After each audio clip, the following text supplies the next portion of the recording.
This is the second half of this series on changing your standard darkroom booth templates to auto-changing green screen templates.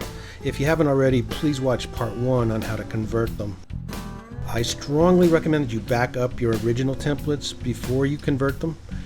Feel free to watch my video on backing up your templates. In this video, I'm going to show you how to easily swap out your new background images since you've already done the hard part. The good news is now you don't have to resize and reposition the images every time you change them. And you can still use them as regular templates by just unchecking chroma key in each photo's properties. I want to point out that I have no connection to Darkroom Booth software whatsoever, so please follow the instructions carefully and proceed at your own risk. Alright, so let's get started. When you open up Darkroom Booth, of course it'll be in the main screen, which shows what's going to print out. And you want to make sure that you have your print size correct. In that case, it's a 2x6, and it's going to print twice and cut. Alright, and if we go to choose, that'll show the selected template right there. So go ahead to the top menu here, click edit, and that brings it up here so we can get going on changing the images. Alright, so we're going to do this in sequence just because it makes more sense. And go to the right side menu. You're going to see this one is selected already. This graphic here is actually the background with the cheesy 80s theme to it.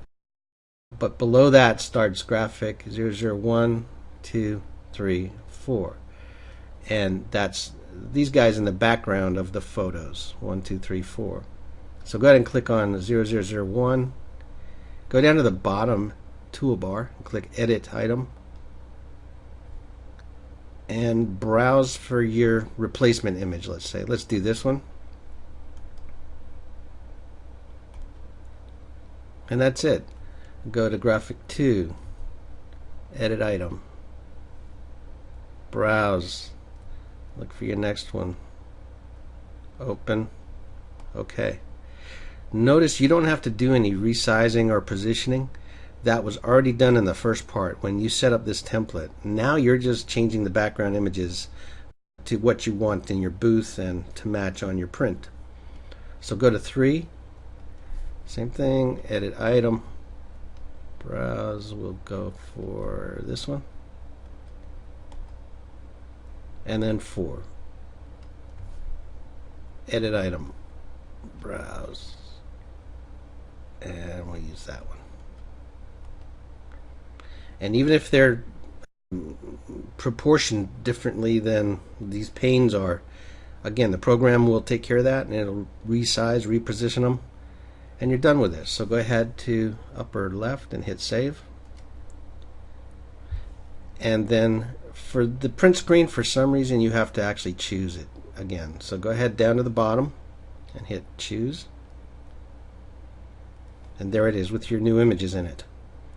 But notice if we go to screens, this doesn't match anymore. These images that are in the screens don't match the main anymore. So in the screens tab, it depends on the version you have, by the way, where you see this tab. You might see it across the top, or you might see it right in the middle like this.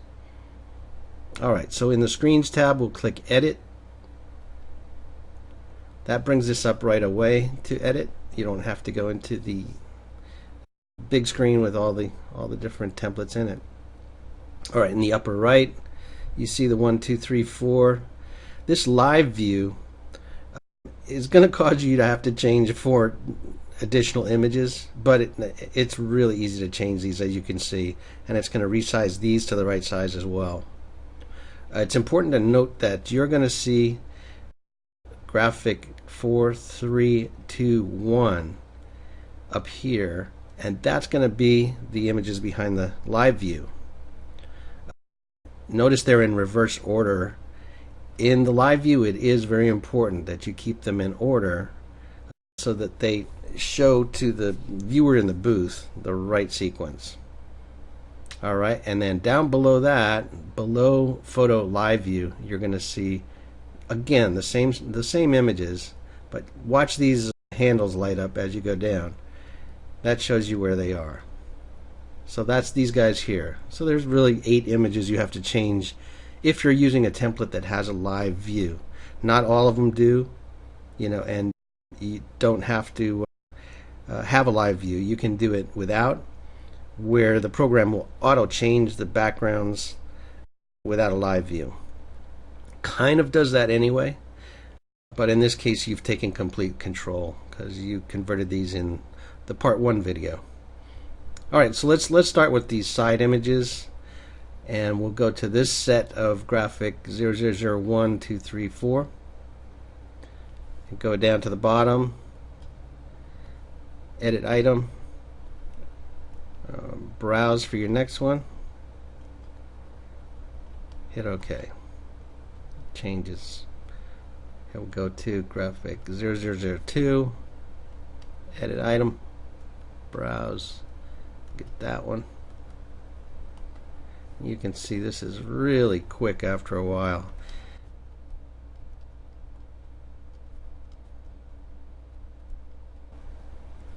Alright, now that you've done these, we'll have to do the same for the live view.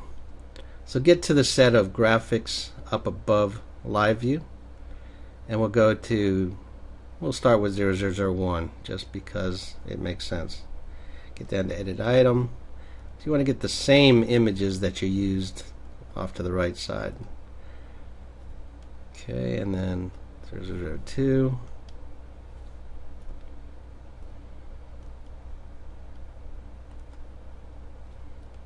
And the downside is that you're not going to see them here except for the top one, the first one. So you just have to know which images that you're choosing. That's why it's very important to number your images so that you can just kind of second nature know which one is which. And the last one, 004. So edit item. And I happen to know that's this one. Okay, you're done. So go ahead and hit save in the upper left. And now your new images are here. They're also in main. You're ready to do a shoot. So let's click the start booth and we'll do a session. And you'll see it comes up right away with the number 1 image and your subject with the image in the background as well. Now you'll have to forgive the quality. I'm just using a green cloth with a little subject on my desktop, but your quality is going to be just incredible when you use your booth with a real camera and a real green screen.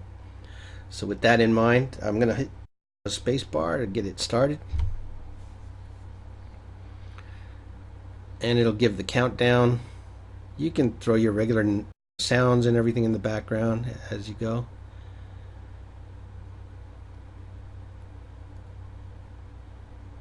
And you'll see the difference between this and the regular templates are, your subject can pose in the live view as they're going because they're going to want to react differently to the different backgrounds you have.